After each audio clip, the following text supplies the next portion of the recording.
Madame la présidente, madame la ministre, messieurs les rapporteurs, le groupe écologiste a demandé le retour à la procédure normale pour ce traité de coopération bilatérale entre la France et l'Italie, dit traité du Quirinal, pour deux raisons. Tout d'abord, il s'agit seulement du deuxième traité de cette nature signé par la France avec un pays européen. Le précédent, ça a été rappelé, étant le traité de l'Élysée, signé en 1963 par le président de Gaulle et le chancelier Adenauer, qui a jeté les bases du couple franco-allemand, aujourd'hui encore, malgré les tensions actuelles, moteur de la construction européenne. C'est donc un acte politique extrêmement fort que le pouvoir exécutif soumet à la ratification de notre Parlement. Mais le Sénat se prononce sur la ratification de ce traité signé par les présidents Macron et Draghi, alors que l'Italie est à un tournant politique de son histoire. Et vous en avez curieusement peu parlé, madame la ministre. Tournant politique avec la victoire de la coalition d'extrême droite et de droite qui a permis l'accession à la présidence du Conseil de la dirigeante fasciste Giorgia Meloni. Cette victoire de l'extrême droite dans un pays fondateur de l'Union européenne est un moment d'une gravité extrême qui doit interpeller tous les républicains que nous sommes. C'est, disons-le clairement, en grande partie le résultat d'un échec de la politique communautaire. L'échec d'abord des politiques d'austérité qui ont prévalu après la crise économique de 2008 et qui ont considérablement appauvri et affaibli les pays du sud de l'Europe.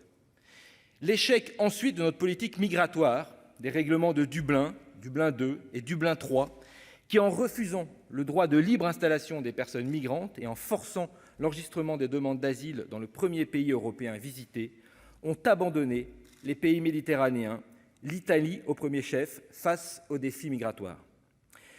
N'exonérons cependant pas les dirigeants italiens, en premier rang desquels le triste sire Berlusconi, de leurs responsabilités, mais reconnaissons celles de la France et de l'Union européenne. L'ironie, c'est que si nous avions conclu et appliqué ce traité du Quirinal il y a 20 ans, nous aurions sans doute évité l'Italie de sombrer dans l'abîme fasciste. Qu'il s'agisse des ambitions portées en matière de souveraineté économique, notamment industrielle, ou pour, et je cite, une politique européenne de migration et d'asile et des politiques d'intégration fondées sur les principes de responsabilité et de solidarité partagée entre les États membres et prenant pleinement en compte la particularité des flux migratoires à leurs frontières respectives, les dispositions de ce traité et notamment la construction d'un réflexe franco-italien sont de nature à permettre à Rome de sortir de son relatif isolement sur la scène européenne. Nous avons bien conscience que prolonger l'isolement du gouvernement italien n'endiguera en rien la montée du nationalisme et de l'euroscepticisme qui ont permis la victoire de l'extrême droite. Nous ne voulons pas rejeter ce traité qui porte en lui une ambition historique pour l'amitié franco-italienne.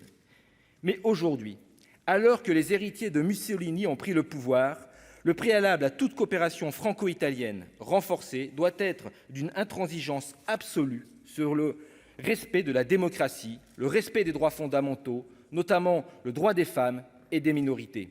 Aussi, Madame la Ministre, nous vous demandons des garanties et précisions qui me semblent nécessaires après votre intervention.